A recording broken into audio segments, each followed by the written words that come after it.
The plastic came about through the Sculpture by the Sea exhibition, where I decided I wanted to use the plastic that I'd collected over years, because I just don't throw anything out.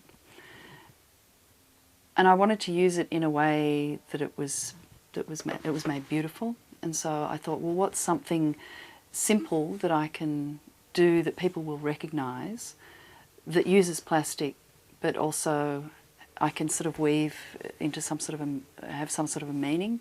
I use lids, I use ice cream containers, old Tupperware, everything. Anything that's plastic I can use. My favourite at the moment for birds though are these packing strap things that go around boxes when people deliver goods to a company or something. They usually have a big packing strap around them. The reason that I use plastic is that I want to make it into something good again, and hopefully into something that someone's going to want to keep rather than throw away. It's more about wanting to do something with the junk than to make, oh, I want to make a sculpture of a bird, or I want to make a sculpture of a flower. Like, I get excited about one particular piece of plastic. I get excited about what one particular piece of plastic might become. And this piece of plastic that I found beside the road the other day, to me it could be so many things. It could be it's probably going to be a bird's head, I think, but I'll probably have to find a bird that has a head that's that colour. But I don't know. Its potential is what I'm interested in, not what it is. I've always had this connection with birds. I had this dream about a satin bowerbird, which is an Australian native bird that I just love because he's a collector. He collects objects to decorate his bower, which is like a little love shack for him and his girlfriend. So I wanted to make a bowerbird out of blue plastic because I quite like the connection between the bird and the fact that it collects blue plastic, and I thought, wouldn't it be great if it was actually made out of the plastic so that the sculpture itself became potentially an object that a real satin bowerbird might love. I start with the faces because to me that's the most important thing. That's the most important part of the bird. So with this guy, I started with his eyes and his beak.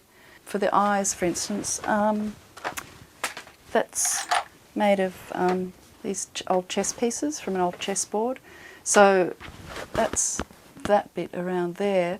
But because this is perfectly round, I wanted to make it a bit more organic. So I happen to know that these are made of styrene, which is like the same plastic that you get hot coffee in.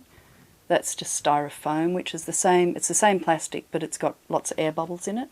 This is styrene, and I can tell it is when I melt it over the heat gun here. So if I just hold that over the heat gun and give it a bit of a wiggle like that, it will deform, and I can sort of play around with it, just not for very long because styrene sets really quickly. But that's what I did with his eyes. So his eyes are made up of I think a couple of pawns from a chess game.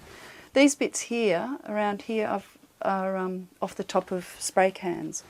Some brands of spray paint have a coloured plastic sort of ring around the nozzle of the spray can to let you know what colour it is when you're spraying with it.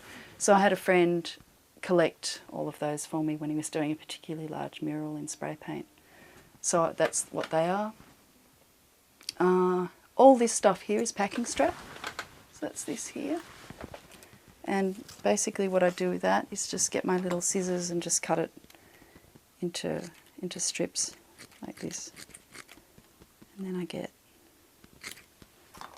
then you can kind of fluff it up like this. You get a sort of feathery effect. So that's all of that there. Oh, plus, because this owl had a bit of brown in it, it was a little bit tricky, and it's hard to find packing strap in the right colour, so I used film, just old negatives for that. Because it's a really nice brown, it's a good kind of bit see-through, so some of the white came through. I've worked with quite a few different mediums. I've painted and done a lot of printmaking.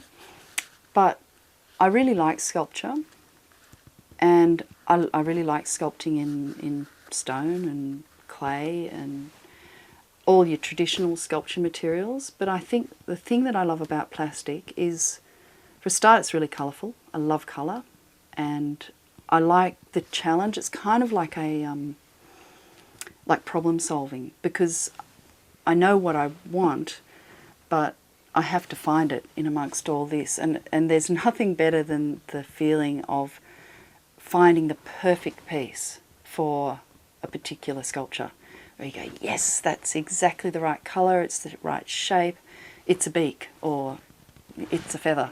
This little guy that I've been working on at the moment is a little finch. He's called a diamond finch, and I guess it's because he's got these little diamond feathers here. I just picked him up yesterday, and I thought, I could just hold him in my hand, and he's almost the same weight as a real bird. And I sort of had this little fantasy that I could kind of trick someone with it, because I just think he looks so real. And I really like that. I really like realistic art. I like things that look like real things. I like photographic painting, and because I'm just always amazed at the discipline, I guess. Because although there are no rules in art, if you're working to try and recreate something, there are rules. You have to stick to the right size, and you have to try and make it as real as possible. The birds that I selected for this exhibition, initially I decided that I wanted to have birds that people would recognise, fairly common birds, and my favourite birds as well. So a lot of the ones in this show are the birds that I just love. So there's a few parrots. I really like parrots. They're just so cheeky and destructive. It's great. My satin bowerbird is in it with his girlfriend and the bower. An owl. Everyone loves owls. I tried to select birds from every different species, or not every different species, but from a broad section, a cross-section of species. I wanted them all to be Australian native birds. I wanted them to be as realistic as possible, and hopefully I've achieved that.